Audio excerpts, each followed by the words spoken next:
Yo, what's poppin', everyone? Welcome back to the Shuffle Squad. Zach Lesage here. It's another rendition of our top 10 best decks. We just saw the results of Knoxville Regional Championships with Ryan Antonucci winning it all with Gardevoir EX.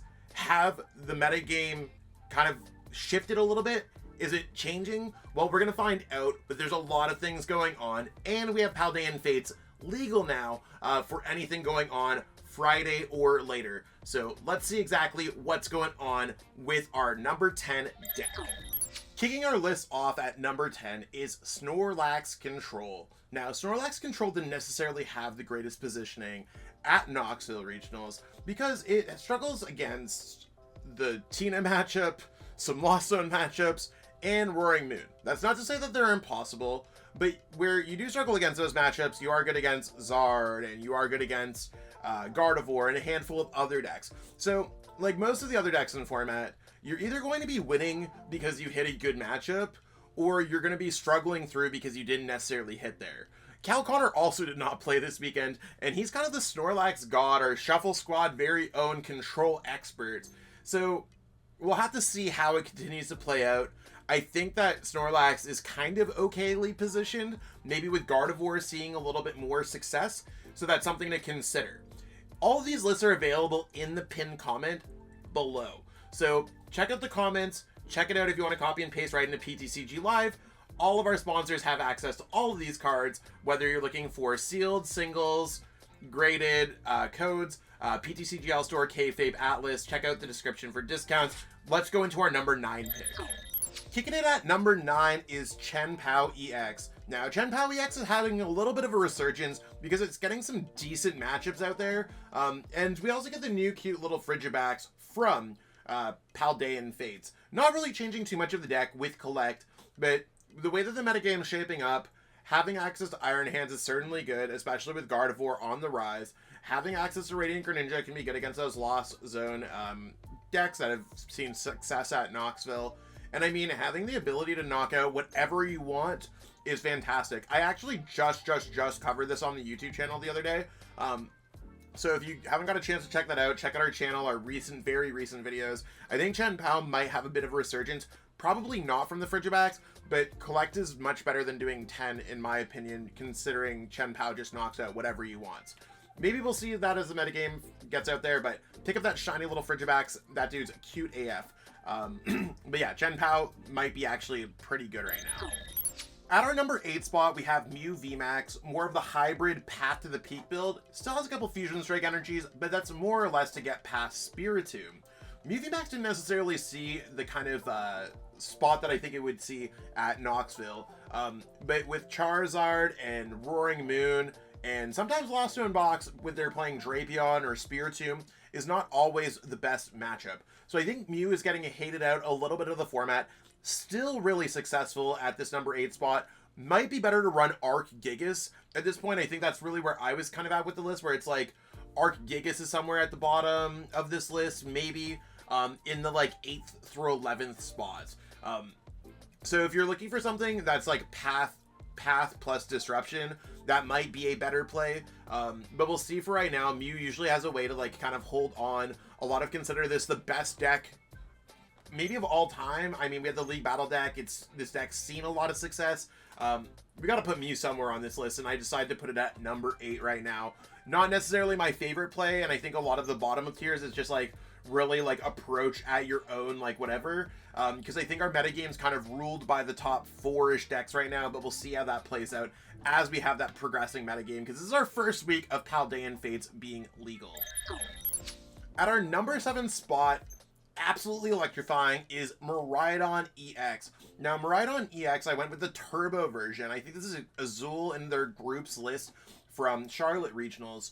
I think this deck seems good in a world where Gardevoir and Lost Zone Box are seeing success, because you could just Iron Hands your opponent, and maybe if you run into Charizard, you could Raichu them or something like that.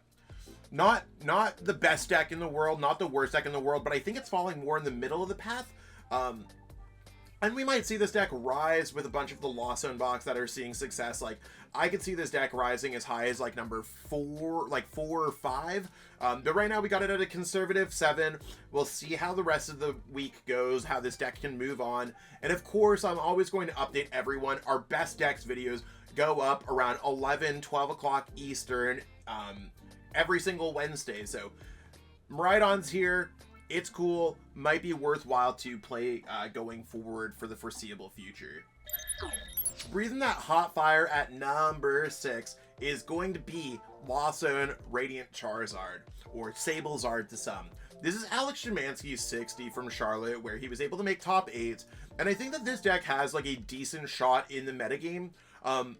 There's like some Lost Zone like facts and myths that I kind of want to put out there. Like, this deck is well positioned into the metagame. I also think Sablezard might be the brickiest Lost Zone box deck because we do not have Abyss Seeking and we do not have Radiant Greninja. That's why Tina is the most consistent Lost Zone box deck. Even though people say it's a brick fest, they probably just don't necessarily know how to use Radiant Greninja or Abyss Seeking. And you can't win every single game, but I think that those cards really give you some opportunities there. This deck doesn't have those, but what it does have is a consistent attacker of Radiant Charizard in the late game that swings for 250, 250, 250, 250. That's really good against Roaring Moon, Chien-pao, really good against Tina. There's a lot of cool things that you could do with this deck. And of course, you have that Devo against any of the decks that play Rare Candy, which is why we're putting this deck towards the middle of the list. Big splashing its way into our number 5 spot is Lost Zone Kyogre. Now, I wasn't entirely sure of how Lost Zone Kyogre should be positioned, but this deck did came second at our Knoxville Regional Championships, and Aiden Kuss was able to make finals with the deck. Now, Zool also came 9th with Lost Zone Kyogre, so it makes me wonder exactly what was going on with his list. Haven't necessarily got those updates, so we went with Aiden's list for now. Pretty standard Kyogre list, but it does have some cool things like Mawile, and it's a little teched out. Being able to go 250, 250 at the end of the game can be absolutely detrimental to any strategy, and shows that Kyogre can kind of surf its way to victory. Dragonite seems kind of cool with all the Miraidon and Roaring Moon that's in the format, and I have seen a lot of success with Kyogre against Gardevoir in previous seasons earlier on, so I can see how this can be kind of cool. Not a bad deck. I think it's like, again, middle of the list right now. We'll have to see how it grows in the upcoming weeks. The previous king of our format has fallen down a few spots, and we are at number 4 with Charizard EX. Charizard has been a force in this metagame, and dropping from number 2 to number 4 is not a big jump, but I mean, it has been stabilized as our number 2 deck for a while now. Why is it jumping down to number 4? Well, we have increased competition from other decks that are currently in there, but largely Gardevoir has kind of spiked up, especially with the release of Moonlit Hill, recent results at regionals, and Gardevoir, as hard as that may be to like understand, beats this deck more often than not, just because it has single prize card Pokemon, and you're predominantly a 2 prize card deck.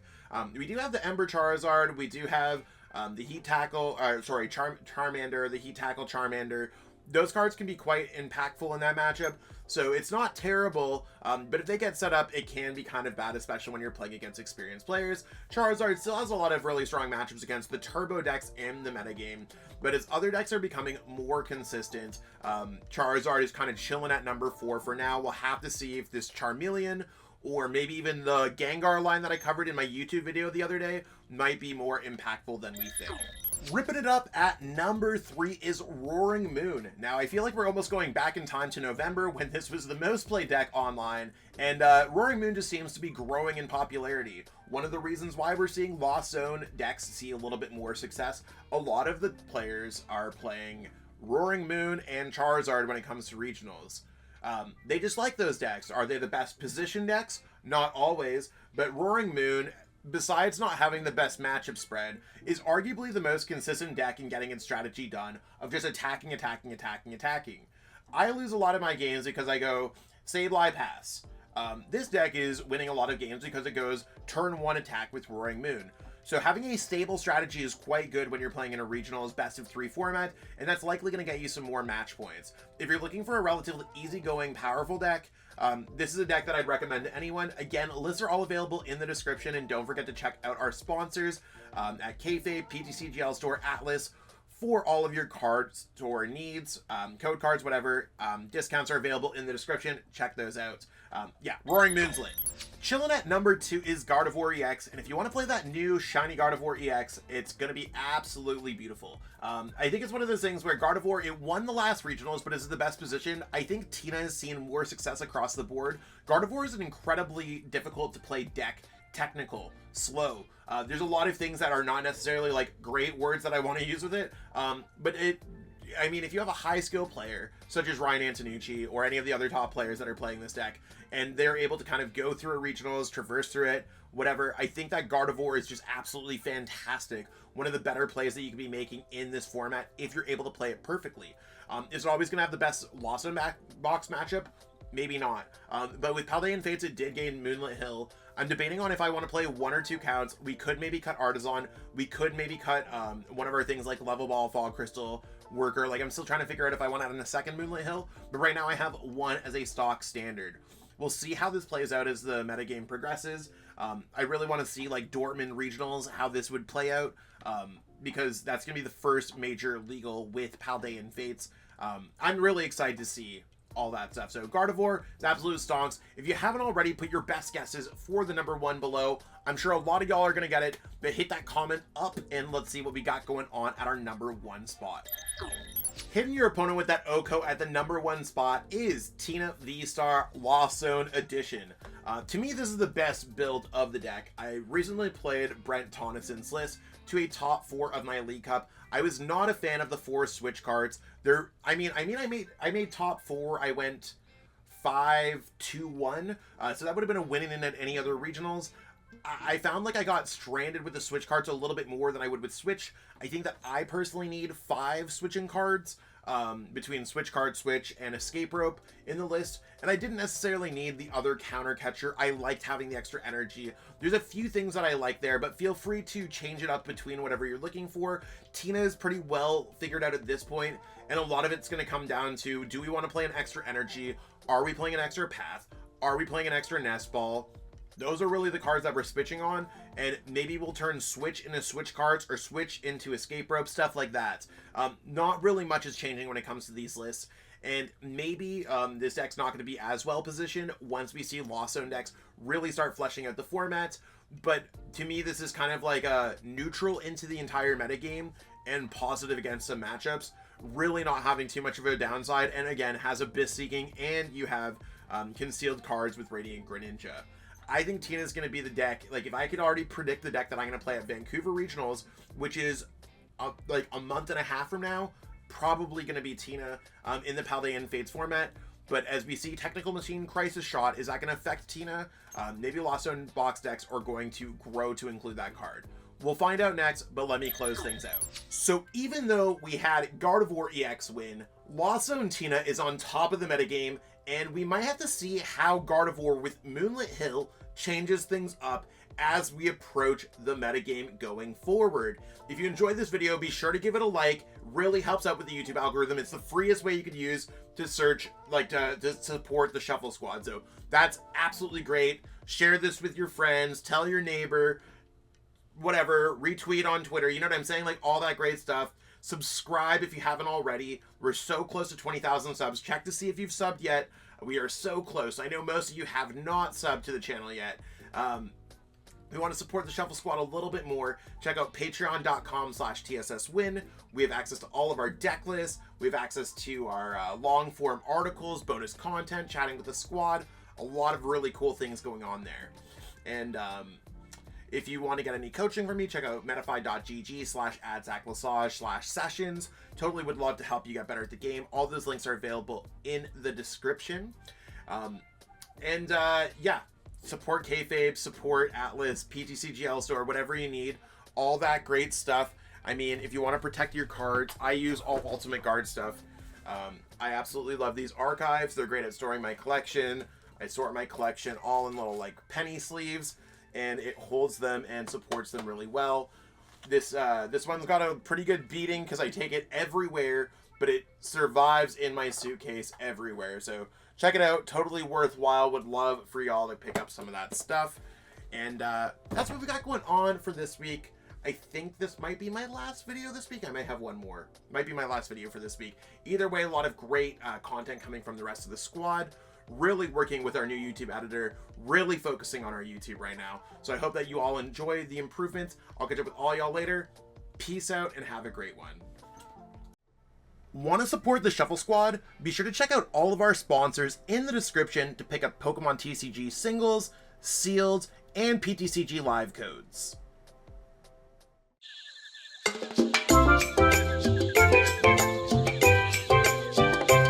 Hey trainers, tired of having too many cards lying around? I know that feeling, and I know what a hassle it is to try and sell those cards. But selling bulk is now easier than ever with TCG Bulk. Find tons of potential buyers in a single place. You just download the app, look for the best buyer near you, and carefully pack your bulk, ship it, and you get paid. It really is that simple.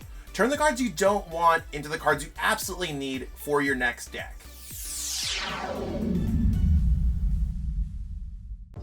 You made it to the end. Thank you so much for watching this entire video from the Shuffle Squad. Honestly, from the bottom of our hearts, we appreciate each and every person that supports our content, watches what we have going on every single day, every single week, even from time to time, and continuously allows us to have a forum to project our creative content towards the Pokemon TCG community. So if you haven't already, be sure to give this video a like, subscribe to the channel, and even leave a comment to help boost the YouTube algorithm. That being said, we'll catch you with our next video. Thanks again. Take it easy.